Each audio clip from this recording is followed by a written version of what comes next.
안녕하세요. 착한 설명충 모아요입니다. 요즘 강박전은 저의 마인크래프트 영상으로 어린 모아이들이 채널에 많이 유입됐는데 그런 기념으로 잼민이들에겐 다소 생소한 작품을 다뤄볼까 합니다. 뭔 논리지? 지난 애니 기승전모 주제가 뒤로 갈수록 똥만 뿌리던 블리치였는데 바로 다음에 이 작품을 다루다니 거의 확인사살급. 오늘의 기승전모 주제는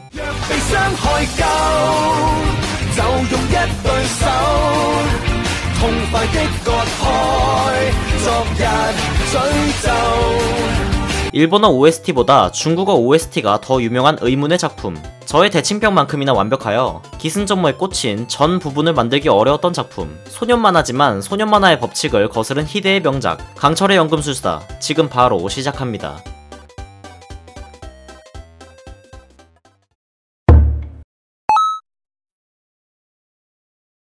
아라카와 히로무, 고등학생 때 가라데 검은띠를 따냈고 커터칼에 나를 부러뜨리려다 커터칼 자체를 통째로 부숴버리고 성공할 때까지 고향에 돌아가지 않겠다며 도쿄로 상경하였고 왕가슴에 집착이 심한 여자 작가입니다.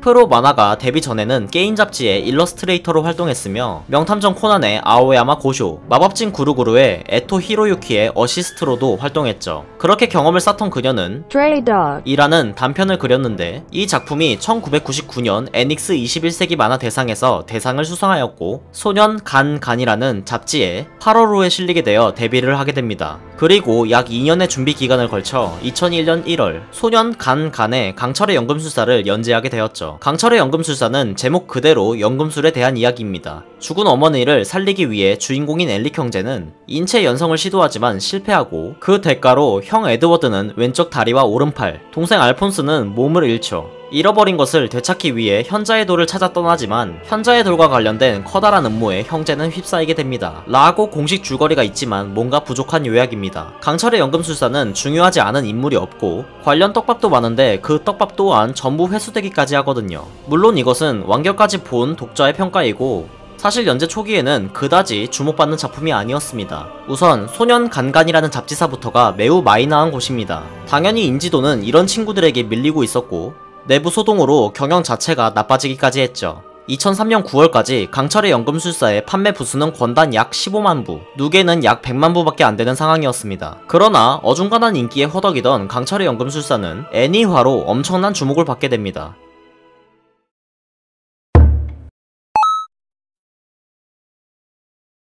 강철의 연금술사 애니메이션은 제작 계획부터가 사실 모험이었습니다. 원작의 인기가 미묘할 뿐더러 결정적으로 원작의 진행이 얼마 되지 않았기 때문이죠. 이에 애니메이션을 담당했던 본즈는 원작의 세계관과 설정, 그리고 약간의 내용을 제외한 모든 것을 오리지널 스토리로 만든다는 강력한 계획을 세웠습니다. 그러니까 강철의 연금술사 애니는 원작과 다른 내용이라는 것이죠. 그러나 이것은 신의 한 수가 되었습니다. 이러한 진행을 하는 애니메이션이 없는 건 아니지만 대부분 구린 결말을 보여줘서 팬들에게 까이는 것이 일반적이죠. 그러나 강연급 애니는 감각적인 연출과 화려한 영상미, 원작과는 다른 매력적인 스토리로 좋은 평가를 받았고 일본 기준 평균 6%, 최고 8.4%라는 엄청난 시청률까지 기록했습니다. 여기에 기동전사 건담 시드의 시간대를 그대로 이어받는 행운까지 있었죠. 최고의 애니메이션을 선정하는 한 투표에 따르면 2005년, 2006년에 강철의 연금술사가 1위를 했는데 경쟁 작품이 무려 원피스, 그것도 당시 진행 에피소드가 CP9편.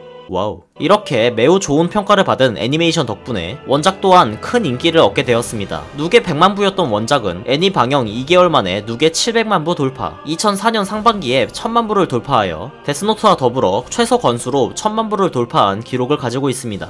이 때문에 강철의 연금술사는 잡지계의 흑수저 소년 간간을 먹여 살린 구세주가 되었습니다. 강연금은 한국에서도 인기를 끌었습니다. 2004년 정발 이후 1년 만에 한국에서만 50만 권이 팔렸는데 당시 불법 다운로드, 물론 지금도 그렇지만 불법 다운로드가 지금보다 훨씬 판치던 시절에 50만 권이나 팔린 것은 큰 의의가 있습니다. 애니 방영 당시엔 챔프TV에서 시청률 1위를 기록하기도 했다는군요. 하루 종일 코난만 방영하던 투니버스 의문의 1패 정립. 그렇게 잘나가던 강철의 연금술사는 2003년에 이어 2009년에 다시 한번 애니화가 됩니다. 강철의 연금술사 Brotherhood. 보통 신강철이라고 불리는 이 애니는 클라이막스에 접어든 원작을 그대로 따르는 작품입니다. 이번 작품 역시 구강철을 만들었던 곳에서 제작하여 팬들의 기대치는 더욱 높아졌는데요. 영화 정보 사이트인 IMDb에서 전세계 드라마를 포함한 순위에서 19위, 애니 중에서는 3위, 일본 애니메이션 중에서는 1위를 차지하는 위엄을 보여줍니다. 팬들 사이에선 구강철과 신강철을 비교하는 떡밥은 현재까지도 이어진다고 하네요. 중요한 건 구강철, 신강철 모두가 높은 평가를 받는다는 것이죠.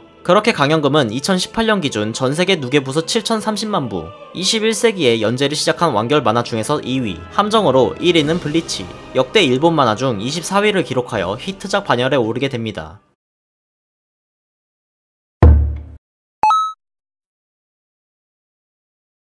그래, 흥행 성공한 것도 알겠고 평가가 좋은 것도 알겠는데 이유가 뭐야? 폭풍같이 설명해드리죠. 저는 어릴 때 강철의 연금술사를 구강철 애니로 깨작깨작 봤었습니다. 잼민이들이 소년 만화 볼 때 뭐 좋아하겠습니까? 싸우는 거죠. 하지만 강철의 연금술사 전투 장면이 이 친구들보다 많은 작품이 아닙니다. 그렇기 때문에 강연금을 이런 표정으로 보다가 채널 돌려서 이타치의 츠쿠유미를 보고 오줌 지렸던 저였죠. 그러나 대본을 쓰기 위해 최근에 강연금 원작을 정주행하다가 또 다시 오줌을 지려버렸습니다. 이 작품을 이런 표정으로 본 과거의 저에게 한마디, 딱대. 보통 소년 만화의 스토리 진행 방식은 이렇습니다. 적을 쓰러뜨림, 더 센 놈이 나옴, 주인공 파워업, 더 센 놈이 나옴, 반복, 파워 인플레 발생, 조연들의 공기화. 이러한 전형적인 패턴으로 인해 작품이 후반으로 갈수록 개판이 되는 경우가 많은데, 강연금은 저 패턴을 따르지 않고 오로지 호문클루스의 비밀을 알아가는 과정과 주인공의 정신적 깨달음에만 초점을 맞췄습니다. 서브 스토리들은 단순 그저 그런 흘러가는 이야기 1이 아닌 결국 마지막에 하나의 스토리로 융합되는 구조를 띱니다. 복습해야겠죠?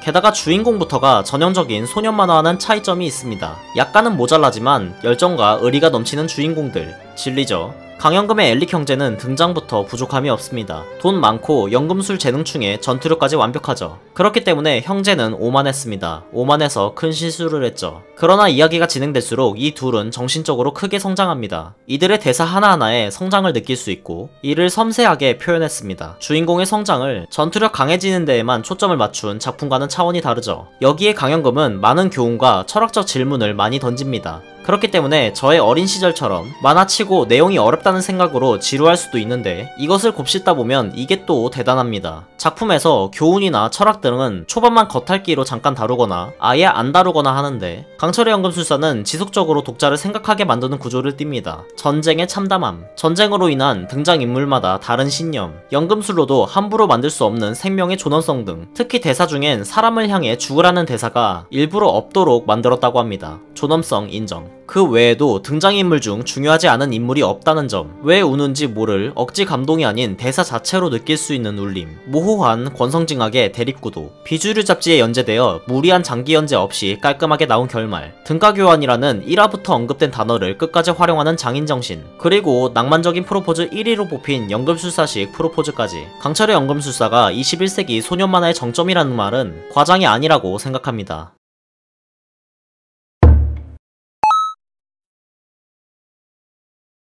강철의 연금술사의 팬들은 강연금이 단점이 없는 작품이라고 흔히 말합니다. 이번 기승전무에서도 승이 2개나 있을 정도로 장점 가득한 작품이라는 것은 부정할 수 없죠. 그래도 뭔가 있지 않을까요? 그나마 독자들이 단점으로 꼽는 점을 몇 개 알아봅시다. 첫 번째, 작품의 길이가 짧다. 두 번째, 캐릭터들의 성격이 너무 입체적이고 스토리가 깔끔해서 2차 창작이 어렵다.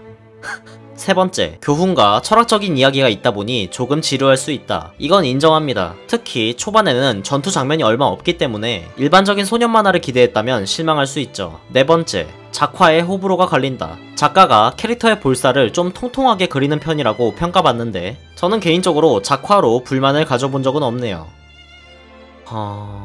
그래도 이거 보면 뭐 이렇게 팬들에게 길이 찬양받고 있던 강철의 연금술사였으나 애니메이션과 코믹스를 막론하고 우길 문양이 만화에 사용됐다는 것이 뒤늦게 알려지게 됩니다. 게다가 작가인 아라카와 히로무의 다른 작품인 은수저에선 우길기 문양을 남발한다 할 정도로 많이 쓰고 구 일본군을 연상케 하는 컷신까지 자주 쓴다고 하네요. 이 때문에 독자들 사이에선 비판과 쉴드의 향연을 볼 수 있습니다. 쉴드를 치는 사람들의 의견은 작가가 직접 혐한이나 극우 발언을 한 적은 없고 강철의 연금술사 자체가 전쟁의 암울함, 가해자들의 명백한 책임과 처벌의식, 학살의 비도덕 등을 표현했기 때문에 우길기를 그린 것은 작가의 사상과 전혀 상관없이 사전 지식이 없어서 그랬을 가능성이 더 높다 라고 주장합니다. 뭐 판단은 자유겠지만요.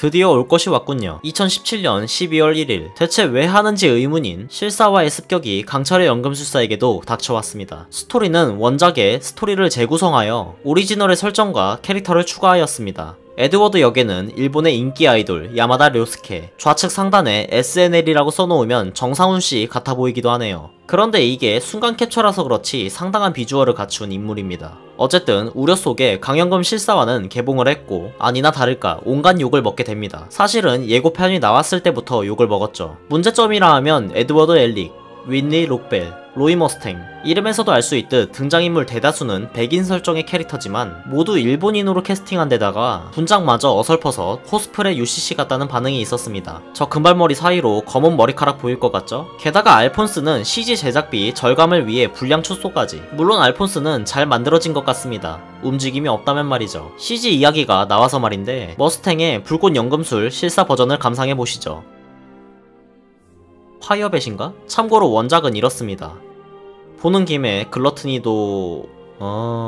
이건 인터스텔라? 또한 50화가 넘는 큰 스케일의 작품을 2시간으로 영화하다 보니 생략된 부분이 많습니다. 원작을 안 보고 영화를 보면 연금술이 뭔지, 왜 아무나 쓸 수 없는지, 얘들은 왜 싸우는지 이해하기 어렵죠. 그리고 이 아저씨 안 나옵니다. 작가가 가장 좋아하는 캐릭터인 이 브라운 닮은 아저씨가 안 나오다니. 그 밖에 반 호헨하임, 플라스크 속 난쟁이 등 많은 인물 또한 생략되었죠. 강연금 실사화는 목표 흥행 수입이 30억엔이었다고 하는데 어림도 없지. 누계 약 10억 8천만엔 기록해버리기. 그러면서도 후속작 떡밥은 남겨두어 함정을 설치해뒀는데 어림도 없지. 개봉 6주차에 관객 83만명 기록해버리기. 예상했듯이 망했습니다. 블리치 기승전모에서 잠깐 다룬 적이 있지만 한 번 더 설명을 해보겠습니다. 애니 실사화 이거 왜 하는 걸까요? 개인적으로 영화 데스노트 1, 2를 제외하고 좋게 본 기억이 없습니다. 특히나 일본 만화 특성상 오버 액션이 많은 편인데 이걸 실제 사람이 한다면 자연스럽게 들리는 소리가 있죠. 채널 돌아가는 소리. 그럼에도 불구하고 실사화가 계속해서 나오는 이유는 일본 내수 시장에서 실사화는 어느정도 수익이 보장되고 판권비가 생각보다 싸다는 것이 이유입니다. 잘 되면 좋고 아니면 말고 식으로 제작한다고 합니다. 그러니까 무시무시하게 달려오는 거인이 아닌 실사화에선 흉측한 누드쇼가 진행됐던 것이죠. 근데 또 진격의 거인 실사화는 제작비가 300억이었다는데 그냥 좀 하지마. 총총.